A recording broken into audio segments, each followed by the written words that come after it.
Hey everyone, this is Dr. Nima, physical therapist with Pro+Kinetix, Physical Therapy and Performance. We are back with, I believe, the fourth anatomy series. And, with COVID and the lockdowns in full effect, a lot of people have resorted to other methods of exercise to try to maintain their fitness levels. And it seems like the most common method right now is running. Running has a lot of demands on the body, can place a lot of stress on the joints, and if it's done inappropriately, or if there are things going on in the body that we aren't able to catch and fix, you can translate these poor forces throughout the joints in the body and end up with some issues and some injuries. And it seems like as the number of people working out outside are increasing, seems like the number of issues are increasing as well. And so we want to help you guys try to offset some of that. There are many factors involved with running and running appropriately, and that's the key there. So a constant inappropriate loading of the knees can cause a flare-up of symptoms, and that's kind of the area we're going to focus on today is runner's knee or IT band type of pain. So commonly, our clients will say that they have a diffuse ache in their kneecap region that may be hard to localize, but it hurts after they're running for a certain amount of time or for a certain distance. They will also say that there's a sharp pain on the outside of the knee, which can radiate up or down the side of the thigh. So let's talk about the right knee here. Kneecap and the patella, as the technical term there, that's the area we're kind of looking at in terms of where some of those complaints can be. And it's kind of diffuse all throughout this region, but it also could be the side of the knee. So right through this outside portion of the knee, and it can radiate a little bit lower past the knee here, or it could even radiate all the way up into the thigh and sometimes into the hip. So I'm going to add some layers here because I want to show you what other clients say that is also common. So here's the patellar tendon, and you can see that that area is the area that crosses directly over that kneecap. And so you'll find that a lot of people will say, I have pain directly below that kneecap, right around this kind of bony region underneath my kneecap, and that's where the patellar tendon is. This area can be tender to touch or hurt to go up and down stairs. And the same kind of symptom complaint for the outside of this knee here, that a lot of people will say that there's a sharp pain on the outside of the knee that kind of, if you touch it, it's tender, kind of difficult to relieve. A lot of foam rolling and stretching of the area doesn't really help much. These symptoms can really be a combination of issues that stem from muscle strength and flexibility or length imbalances. And really, these imbalances can place poor loading forces on the knee and the IT band. So let's talk about the IT band because I know a lot of people are familiar with it, and I want to kind of get into a little bit of detail of what it looks like and what it really is. It is a thick band of connective tissue that really needs thousands of pounds of force to actually make a change. So, you can foam roll all day on this thing, and sure, it'll feel better for a short period of time afterward, but really, we're not getting to the root of the issue here. With thousands of pounds of force, no matter how much you roll that IT band, not going to get much. And it's really just a thick band of long striated connective tissue that has muscular attachments. And I think that's the key here because not only does it attach to the side of the kneecap, you also have this outer quad muscle, vastus lateralis. You have the glute max, so some of those fibers attached to it. And you also have the gluteus medius, which we definitely will get to, that attaches to the backside. But then you essentially have this blend of tendinous fibers meeting the connective tissue from this muscle called the TFL, or the tensor fasciae latae. So let's talk about the glute med first, and then we'll get to the TFL in a second. So the glute-med brings the leg away from the midline, and I'll show that to you here.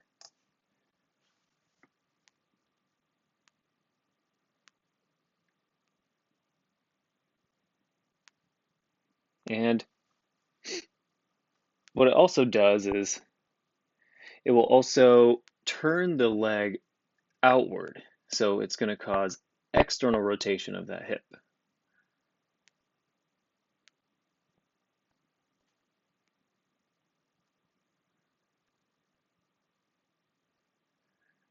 Now, there are fibers of the glute-med that also help it internally rotate, and it actually depends on the position that your leg is in.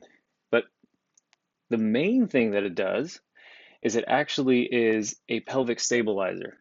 And so the important part about this is we don't have a visual of it, but if you can kind of picture what's going on here, I'm going to isolate this muscle, and you'll see that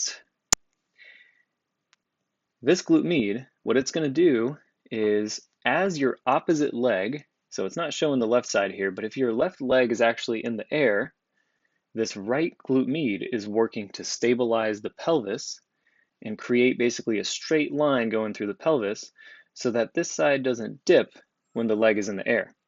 So this side's going to activate to keep this level.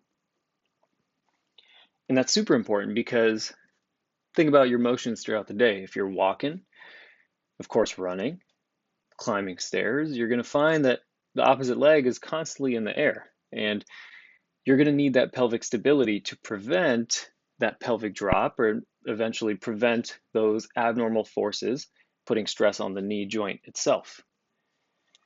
So poor muscle strength and neuromuscular facilitation, or basically the brain-body connection, can cause a poor distribution of forces at the knee. So this will cause, if you have weakness there, it will cause the knee joint itself to actually drop inwards. So from the hip down, you'll get this valgus force, which is basically an angle in this pattern here, if you could follow my cursor. And that's going to put a lot of stress on the outside of the knee, and it's going to cause compression on the outside of the knee. And of course, what structure is right there? Well, it's the IT band. So you're constantly getting that pinching or compression on the outside of that knee and stress to the inside of the knee joint. These muscle imbalances and these poor force imbalances can lead to knee issues. Now, the other major contributing factor can be the hip flexor, quad, and TFL tightness. These muscles can cause tension through the thigh and again, translate poor forces onto the knee. So I said we're going to get to the TFL, and that's this guy here. And so the TFL actually turns the leg inward and also brings the leg away from midline. So very similar to what the glute-med does, except because of its positioning on the hip, since it sits more towards the front of the hip, it's going to turn that leg inward, kind of like that pigeon toe motion. And tightness of this muscle can, again, translate those poor forces down through the IT band and into the inside portion of the knee, causing compression to the outside of the knee. And your hip flexors, which are the muscles right here through the front of the thigh that help bring your hip to your chest, so the knee to chest motion actively is performed by the hip flexors. You'll also find that the hip flexors are also knee extensors. And so one of those being the rectus femoris, that muscle actually attaches from the front top of the hip all the way down to the femur, and it has a connection with the patellar tendon itself. So this white portion right here is made up of the rectus femoris plus the 3 other quad muscles. And so when that muscle gets tight, you're going to end up with these compressive forces on the kneecap there, and that's going to give you that pain through the kneecap, that kind of achiness, the difficulty with going up and down stairs, and anything with pressure while you're standing on one leg, for example. So that potentially could be caused by hip flexor and quad tightness. And we found that just by stretching that area, doing some manual therapy, some hands-on techniques to kind of accelerate that process, and then to show people the appropriate loading techniques and the loading mechanics to build that tendinous strength or that tensile strength back, that knee pain tends to go away. So basically, as you guys know already, at Pro+Kinetix, we're going to perform a full body diagnostic, including an extensive evaluation of the problematic area, manual therapy techniques to help relieve your symptoms, and then, of course, the most important exercise routine to help maintain that relief, improve your mobility, and strengthen weak muscles to prevent that problem from returning. If you guys have any questions, you can always reach out to us via social media, and I'll catch you guys next time to cover the low back.